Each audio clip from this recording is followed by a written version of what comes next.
Europe's history is littered with brutal dictatorships, fascism, Nazism, communism.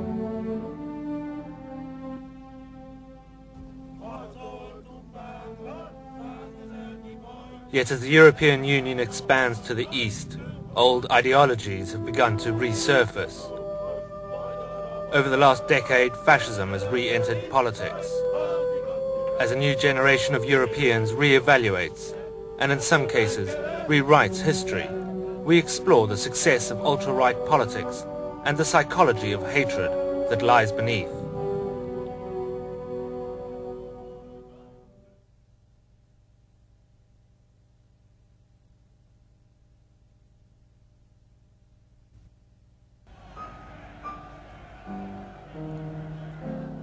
The 1920s and 30s saw the rise of the dictator Hitler in Germany, Mussolini in Italy, Franco in Spain, Stalin in the USSR. All were totalitarian regimes built on militarism, control of the economy and media, and the iron grip of the secret police. All would cause mass destruction, yet some of their ideas are still alive.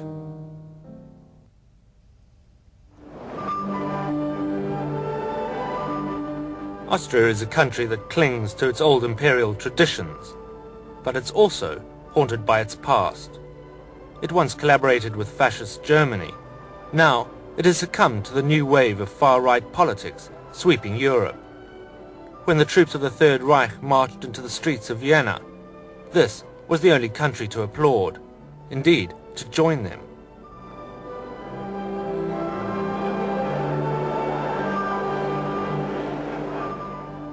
Hitler had risen to power on the back of a nationalist agenda, part of a groundswell of right-wing thinking throughout Europe. And after the war, Austrian politics continued to be dominated by the right. In February 2000, Jörg Haider's Freedom Party entered a coalition government to worldwide protest. We had been attacked as xenophobic and fascist movements. I think there is no reason. There is no reasoning behind. It's only the question of having a strong battle in Austria between a bloc of two powerful parties which do not want to lose this power. And we had been too successful in the past, and therefore they use all arguments they can put on the table to attack us. Haider is the son of two committed Nazis. He's gained infamy for praising Hitler's employment policies, for defending the Waffen-SS, and for dismissing Nazi concentration camps as punishment camps. 10 years on, he's apologized, but critics doubt his views have changed. You have to apologize if you make a mistake, and then it is over. And the Austrian people have certainly forgiven him. The Freedom Party won a staggering 40% support from the under-30s at the last election. Under the Nazis there was Hitler Youth. Now there's Haider Youth. He inspires a devoted following. Because he's a very charismatic person, and he also has the touch of the young man, you know. The Austrian-Hungarian border and the beginning of Fortress Europe. It's where the outsiders are literally kept out. In a massive operation, both police and military control this cold frontier. Every year, tens of thousands of illegal immigrants are arrested. But despite the surveillance, no one really knows how many make it through without being caught. Highlighting the burden of immigration has been the Freedom Party's forte. Its policies of zero tolerance are clear. So on immigration, I would say that we can short it or say it in two words. Austria first, or Austrians first. We want to solve first the problems of the Austrians, of our own people, and then later on we can think about immigration.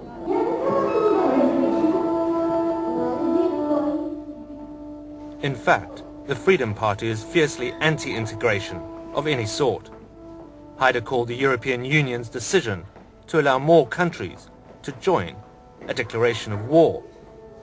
At the same time, those close to minorities sense a spreading climate of intolerance and hate. Caritas is a charity giving refuge to asylum seekers. The European Union is building up its own Iron Curtain on our side. And this makes me angry.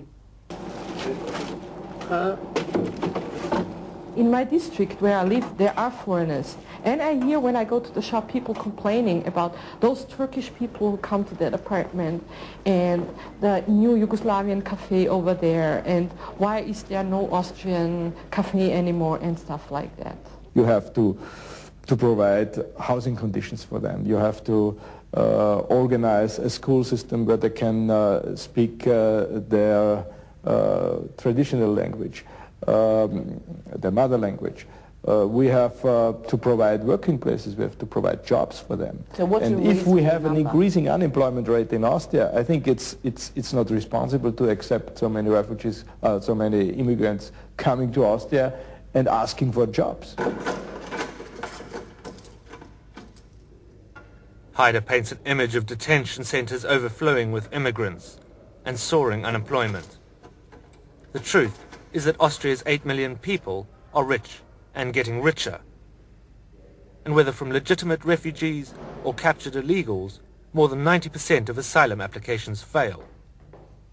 Haider is no longer openly praising Hitler, but it is playing the race card that has propelled him to power.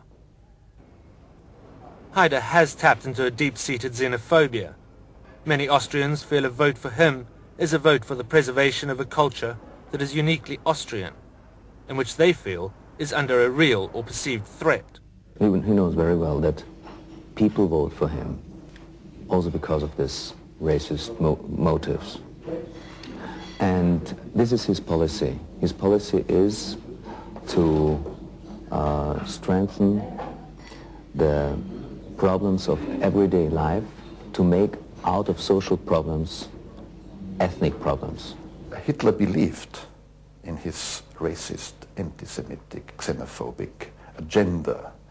I think there's no one important, not Haider especially, who believes in such an agenda. But now a certain parallel, certain negative stereotypes which had been used by the Nazis are once more used. But I think Haider is, of course, not a second Hitler, not even a second Hitler in disguise. I would say he's the successful Austrian version of a new type of right-wing policy. Fascism breeds when a society begins to give credence to the lie that foreigners are to blame for all its ills. When you suppress the truth, it begins to fester. When the lies begin to accumulate, you get ethnic paranoia, you get myths, massacre myths, genocidal myths. You get a whole compacted mass of lies which lie on top of a people and make them literally ill. And across Europe, the sickness is spreading. In a smoky bunker in Leipzig, in what was once communist East Germany, skinheads scream adoration for Hitler at a secret far-right gig. The band is called Zensur, which means censorship. Unemployment as well as immigration is fueling a resurgence of fascist groups here. Unemployment in Germany, as in France, is at a post-war high, 20% in parts of old East Germany. It's here in the East that the far right is really kicking.